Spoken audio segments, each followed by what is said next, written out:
ವೀಕ್ಷಕರ ನಮಸ್ಕಾರ. ಇವತ್ತು ಏನು ವಿಶೇಷವಾದಂತಹ ಪೂಜಾ ಕಾರ್ಯಕ್ರಮ ಇಡೀ ರಾಜ್ಯದಲ್ಲೇ ನಡೀತಾ ಇದೆ. ಶ್ರಾವಣ ಮಾಸದ ಮೊದಲನೇ ಶನಿವಾರದ ವಿಶೇಷ ಪೂಜೆ ಶನಿ ಮಹಾತ್ಮ ದೇವಸ್ಥಾನ ಬನ್ನೂರು ಹಾಗೂ ಮಾದೇಶ್ವರ ದೇವಸ್ಥಾನ ಕೂಡ ಇಲ್ಲೇ ಇದೆ. ಇವತ್ತು ಸಂಜೆ ಎಲ್ಲ ಕಡೆ ರಾಜಬೀದಿಗಳಲ್ಲಿ ಬನ್ನೂರಿನಲ್ಲಿ ಮೆರವಣಿಗೆ ಮಾಡಿ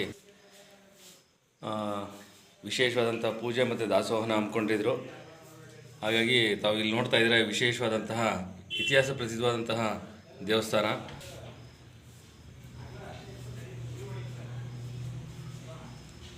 ಮುಖ್ಯವಾಗಿ ಇಲ್ಲಿ ಇರುವಂಥದ್ದು ಮಾದೇಶ್ವರ ಹಾಗೂ ಶನೇಶ್ವರ ಸ್ವಾಮಿ ದೇವಸ್ಥಾನ. ತಾವೆಲ್ಲೂ ನೋಡಿರೋಕ್ಕೆ ಚಾನ್ಸೇ ಇಲ್ಲ, ಯಾಕೆಂದರೆ ಮಾದೇಶ್ವರ ಮತ್ತು ಶನೇಶ್ವರ ಸ್ವಾಮಿ ದೇವಸ್ಥಾನ ಪ್ರಥಮ ಭಾಗಿ ಬನ್ನೂರು ಹೋಬಳಿ ಮತ್ತು ನರಸೀಪುರ ತಾಲೂಕಲ್ಲಿ ಇರುವಂಥದ್ದು. 16 ವರ್ಷಗಳಿಂದ ಇರುವಂಥ ಒಂದು ವಿಶೇಷ ದೇವಸ್ಥಾನ. ಹೆಚ್ಚು ಕಮ್ಮಿ ಒಂದೊಂದು 50-60 ವರ್ಷನೇ ಆಗಿದೆ ಈ ದೇವಸ್ಥಾನದ ಹಿನ್ನೆಲೆ.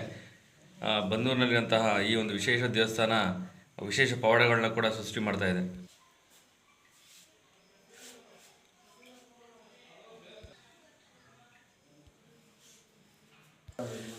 ಗುಡಪ್ಪ ನಮಸ್ಕಾರ. ಹೆಚ್ಚು ಕಮ್ಮಿ ನಾನು ಚಿಕ್ಕದಿಂದ ಈ ದೇವಸ್ಥಾನ ನೋಡ್ತಾ ಇದ್ದೀನಿ. ಒಂದು 50 ವರ್ಷ ಇತಿಹಾಸ ಇದೆ. ಹಾಗಾಗಿ ಒಟ್ಟಾಗಿ ಇರೋವಂಥ ದೇವಸ್ಥಾನ ಅಂದರೆ ಮಾದೇಶ್ವರ ಮತ್ತು ಶನೇಶ್ವರ ಇಡೀ ನಮ್ಮ ತಾಲೂಕಲ್ಲಿ ಎಲ್ಲೂ ಇಲ್ಲ ಅಂತ ನನಗೆ ಗೊತ್ತಿರೋ ಮಾತಿಗೆ ಇವತ್ತು ನಾನು ತಿಳ್ಕೊಂಡಿದ್ದೀನಿ. ಮತ್ತು ಪ್ರತಿ ವರ್ಷ ಭಾಳ ಅದ್ದೂರಿಯಾದ ಕಾರ್ಯಕ್ರಮಗಳು ತಾವು ಮಾಡ್ತೀರಾ. ಈ ವರ್ಷ ಕೂಡ ಮಾಡಿದ್ದೀರಾ. ನಾಳೆ ಕೂಡ 1,500-2,000 ಜನಕ್ಕೆ ಊಟದ ವ್ಯವಸ್ಥೆ ಮಾಡುವಂಥ ಪುಣ್ಯದ ಕೆಲಸ ತಮ್ಮ ಎಲ್ಲ ಭಕ್ತಾದಿಗಳು ಮತ್ತು ತಮ್ಮ ಒಂದು ದೇವಸ್ಥಾನದ ಕುಟುಂಬಸ್ಥರು ಕೂಡ ಮಾಡ್ತಾ ಇರೋದು. ಏನೇನು ವಿಶೇಷ ಇದೆ? ನಮ್ಮ ತಂದೆಯವ್ರ ಕಾಲದಿಂದ ಮಾಡ್ಕೊ ಹೋಗ್ತಾ ಇದ್ದೀವಿ. ಬಂದವ್ರಿಗೆ ಒಳ್ಳೇದಾಗುತ್ತೆ. ಅದರಿಂದ ವರ್ಷನೂ ಶ್ರಾವಣ ಮಾಸದಲ್ಲಿ ಶನೇಶ್ವರ ಉತ್ಸವ ಅನ್ನ ಸಂತರ್ಪಣೆ ಎಲ್ಲ ಮಾಡ್ಕೊ ಹೋಗ್ತಾ ಇದ್ದೀವಿ. ಭಕ್ತಾದಿಗಳೆಲ್ಲರೂ ಸಹಾಯ ಮಾಡ್ತಾರೆ, ಅವ್ರಿಗೆಲ್ಲ ಒಳ್ಳೇದಾಗುತ್ತೆ ಅಂತ ಇದೆ ನಂಬಿಕೆ ಇದೆ. ವಿಶೇಷವಾದ ದಿನ ಯಾವುದು? ಈಗ ಯಾರನ್ನ ಈ ವಿಡಿಯೋ ನೋಡಿದವರು ವಿಶೇಷವಾದ ದಿನ ಹೋಗ್ಬೇಕು ಇಂಥ ಕಡೆ ಏನಂತಕ್ಕೆ? ಶ್ರಾವಣ ಶನಿವಾರ, ದೀಪಾವಳಿ, ಕಾರ್ತಿಕ ಸೋಮವಾರ. ಮತ್ತೆ ದಿನನಿತ್ಯ ಮಾಮೂಲಿ ಬೆಳಗ್ಗೆ ವಾರದ ಪೂಜೆಗಳು ಶನಿವಾರ. ಹಾಗಾಗಿ ಶನಿವಾರ ವಿಶೇಷವಾದಂಥ ಪೂಜೆ ಇರುತ್ತೆ. ಎಷ್ಟು ಗಂಟೆಗೆ? ಬೆಳಗ್ಗೆ 6ರಿಂದ 12 ಗಂಟೆ ತನಕ ಇರುತ್ತೆ. ಎಲ್ಲ ಭಕ್ತಾದಿಗಳು ಬರ್ತಾ ಇರ್ತಾರೆ. ಎಲ್ಲಿಂದ ಬರ್ತಾರೆ ಈ ದೇವಸ್ಥಾನಕ್ಕೆ? ತುಮಕೂರಿಂದ ಬರ್ತಾರ? ನಮ್ಮೂರಿಂದ? ಬೇರೆ ಬೇರೆ ಜಿಲ್ಲೆಯಿಂದ ಬರ್ತಾರೆ ಹಂಗಾರೆ. ನಿಜ ನಮಗೂ ಖುಷಿ ಆಗುತ್ತೆ, ಯಾಕೆಂದರೆ ಇಷ್ಟು ಪವಾಡ ಇದೆ ಅಂತ ನಮಗೂ ಕೂಡ ಪ್ರಥಮ ಬಾರಿಗೆ ತಿಳ್ಕೊಂಡಿರೋಂಥದ್ದು. ತಾವೇನು ಹೇಳ್ತೀರಾ ಭಕ್ತಾದಿಗಳಾಗಿ? ಚೆನ್ನಾಗಿದೆ. ಅವರು ಭಾಳ ಉತ್ಸವದಿಂದ ಮಾಡ್ತಾರೆ ಪೂಜಾ ಕಾರ್ಯಕ್ರಮ.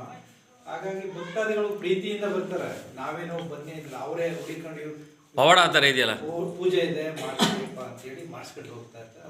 ಖುಷಿ ಆಗ್ತಾರೆ. ಹಾಗೆ ಪ್ರತಿ ವರ್ಷನೂ ತುಂಬ ಅದ್ದೂರಿಯಾದ ಕಾರ್ಯಕ್ರಮಗಳು ದಿನಗಳಲ್ಲಿ ಬಹಳ ಭಕ್ತಿಯಿಂದ ಮಾಡ್ತಾರೆ. ಅಲ್ಲ, ದೇವಸ್ಥಾನಕ್ಕೆ ಮುಡುಪಾಡದಂತ ಗಂಟೆವರೆಗೂ ಊಟ ತಿಂಡಿ ಏನೂ ಮಾಡಲ್ಲ, ಭಕ್ತಿಯಿಂದ ಮಾಡ್ತಾರೆ. ಅದೊಂದು ಬಹಳ ಖುಷಿ ಆಗುತ್ತೆ. ಆ ಒಂದು ಖುಷಿಗೆ ನಾವು ಬಂದು ಭಗವಂತನ ಕೈ ಏನು ಹೇಳ್ತೀರಾ ಜರಮಣ? ಏನಾಯ್ತಿದೆ ಅಂದ್ರೆ, ಬೇರೆ ದೇವಸ್ಥಾನಗಳು ಶ್ರೀಮಂತ ದೇವಸ್ಥಾನ ದೇವ್ರ ಬರ್ತದೆ ಅಂತ ಹೇಳ್ತಾರೆ. ಅವ್ರು ದೇವ್ರ ಬತ್ತೆ ಹೇಳ್ಬಿಟ್ಟು ಜನಗಳಿಗೆ ಭಕ್ತಾದಿಗಳಿಗೆ ಹೇಳ್ತಾರೆ. ದೇವ್ರು ಬರೋದಿಲ್ಲ. ಅವ್ರ ಭಕ್ತಾದಿಗಳು ಬಂದ್ಬಿಟ್ಟು ಇಲ್ಲಿ ಅವ್ರು ಏನ್ ಬೇಕು ಕೇಳ್ಕಂದ್ರೆ ಕೊಡೋದಾಗುತ್ತೆ. ಎಷ್ಟೋ ಜನಕ್ಕೆ ಆಗೋದ ಆಗಿರೋರು ಬಂದು ಹೋಯ್ತಾವ್ರೆ. ಗುಡ್ಡಪ್ಪವ್ರ ಮೇಲೆ ದೇವ್ರು ಬರಲ್ಲ, ಅವ್ರು ಪೂಜೆ ಮಾಡಿಸ್ಕೊಂಡು ಹೋಗೋದು ಬಂದು ಹೋಯ್ತಾರೆ. ಅವ್ರು ಏನ್ ನೆನ್ಸ್ಕೊತಾರ ಇಲ್ಲಿ ಆಗ್ಬೇಕು, ಒಂದು ಮಗು ಆಗ್ಬೇಕು, ಒಂದು ಕಷ್ಟ ಸುಖ ಬಗೆಹರ್ಬೇಕು, ಅದು ನೆರವೇರ್ತಾರೆ. ಸುಮಾರು ನೀವು ಹೇಳಿದ್ರೆ ತುಮಕೂರು, ಮೈಸೂರು, ಮಂಡ್ಯ ಇದೆಲ್ಲ ಈ ಜಿಲ್ಲೆಯಲ್ಲೆಲ್ಲ ಬರ್ತಾವ್ರೆ. ತುಂಬಾ ಹಳೆ ಬಿಲ್ಡಿಂಗ್ ಇದು. ಹಳೆ ಬಿಲ್ಡಿಂಗ್, ಒಂದು 50-60 ವರ್ಷದ್ದು ದೇವಸ್ಥಾನ ಇದು. ಅವಾಗಿಂದ ನಡ್ಕ ಬರ್ತಾವ್ರೆ. ಫಸ್ಟ್ ಅವ್ರು ತಂದೆಯವ್ರು ಮಾಡ್ತಾ ಇದ್ರು, ತಂದೆಯವ್ರು ತೀರೋದ್ರು ಮಗವ್ರು ಮಾಡ್ತಾವ್ರೆ. ಮಗ ಮೇಲೆ ದೇವ್ರ ಸ್ವಾಮಿ ಬರೋದಿಲ್ಲ. ಬರೋದಿಲ್ಲ ಅಂದ್ರೆ ಅವರು ಭಕ್ತಾದಿಗಳು ಬರ್ತಾರಲ್ವಾ, ಅವಾಗ ಪೂಜೆ ಮಾಡ್ಕೊಡ್ತಾರೆ. ಪೂಜೆ ಮಾಡ್ಕೊಂಡು ಅವ್ರು ಏನ್ ಬೇಡ್ಕತ್ತಾರೆ ಅದು ನೆರವೇರುತ್ತೆ. ಇಲ್ಲಿವರೆಗೂ ನೆರವೇರುತ್ತೆ. ನಾಳೆ 1,000 ಜನಕ್ಕೆ ಊಟದ ವ್ಯವಸ್ಥೆ ಮಾಡ್ತಾ ಇದ್ರಿ.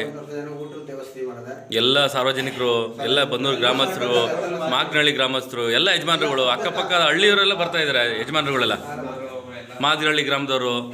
ಹಾಗಾಗಿ ವಿಶೇಷವಾದಂಥ ಕಾರ್ಯಕ್ರಮ ನಾಳೆ. ನಮಸ್ಕಾರ ಸರ್, ಒಳ್ಳೆಯದಾಗಲಿ.